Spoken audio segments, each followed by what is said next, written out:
Përshëndetje të nderuar zonja dhe zotrinj, përshëndetje miq të mi të dashur.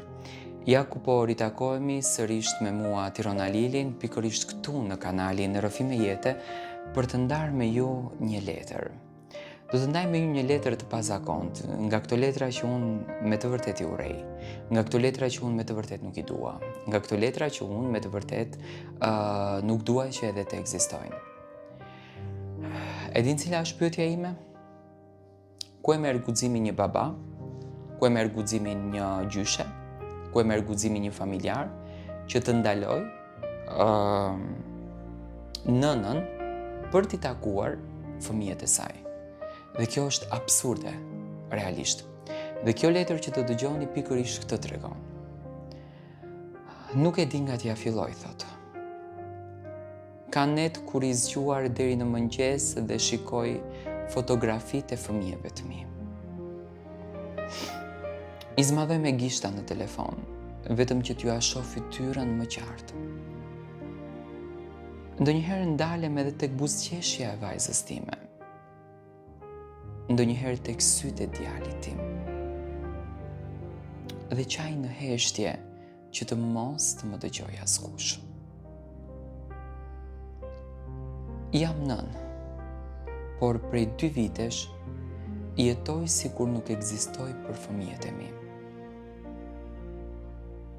Buri im, njeriu që dikur mendova se do të më mbronte të gjithë jetën time, ma ktheu jetën krejtësisht në ferë. Nuk më lejon që t'i takoj fëmijët, nuk më lejon as t'u flas lirshëm në telefon. Edhe gjëja që më dhëm më së shumti është se edhe ata kanë filluar që të kenë frikë nga ai. Nuk e haroj dot ditën kur u largova nga shtëpia. Atë natë kishte bërtitur aq shumë sa vajza ime e vogël po dridhej pranë derës së dhomës. Djali mbante veshët me duar që të mos dëgjonte sharjet. Unë po qaja, por jo nga dhimbja që më shkaktonte mua. Qaja sepse po shikoja fëmijët e mi të rriteshin me frikë. Ai kishte kohë që ishte bërë njëri tjetër. Kontrollonte çdo haptimin. Kujt i flisja? Ku shkoja? Sa minuta unë vonohesha? Edhe kur qeshja me fëmijët e mi, më shikonte me dyshim si kur po bëja diçka të keqe. Pa mua nuk je askush, më thoshte shpesh. Edhe unë heshtja.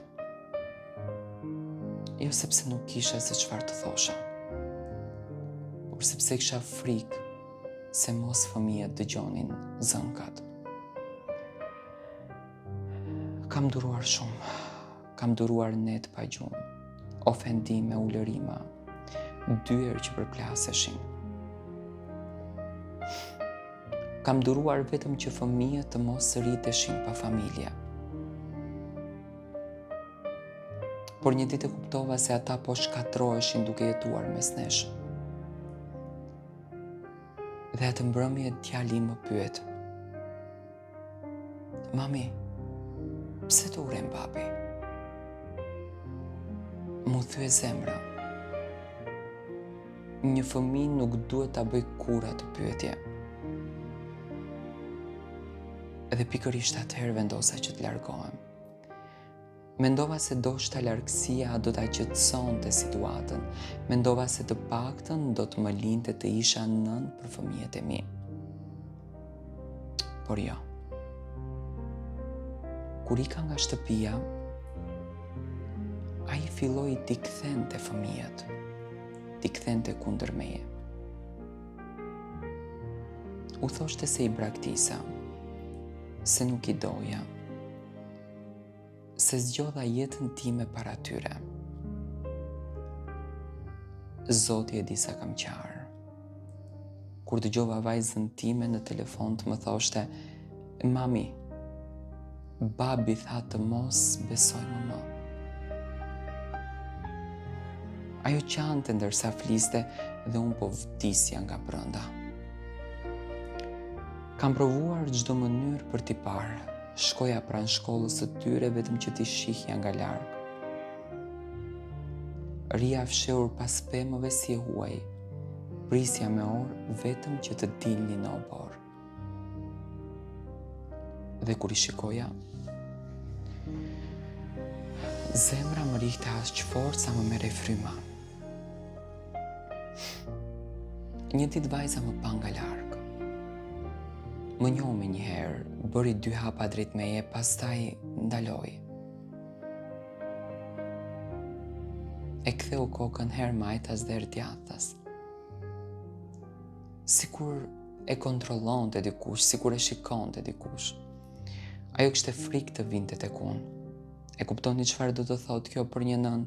Fëmia yt të do, por ka frikë të të përqafoj. Ajo ditë më vrau shpirtrisht. Edhe mësueset e kuptonin situatën.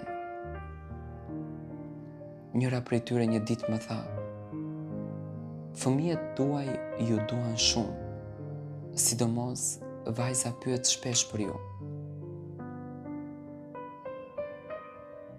Unë mbështeta tek muri dhe shpërtheva në lot, sepse e dija që edhe ata po vuanin po aq sa unë. Buri im nuk ndalej. Nëse më shikonte afër shkollës, fillonte kërcënimet. Më thoshte se do t'i largonte fëmijët larg meje për gjithmonë. Dhe unë jetoje me thënë drejtën çdo ditë me atë frikë.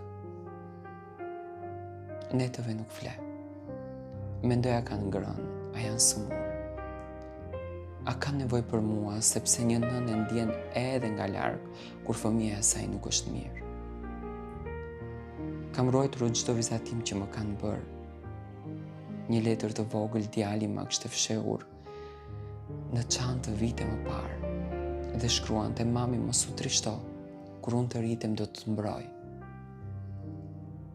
Në sa herë lexoj qaj pa pushim, sepse sot ai është ende fëmijë dhe nuk mund të më mbroj dot më. Ka raste kur i telefonoj dhe nuk më hapin. E di që nuk është faji tyre, e di që kanë frikë dhe kjo më vret më shumë se gjithçka. Njëherë djali më telefonoi fshehur azi: "Mami, më merr kur të rritem."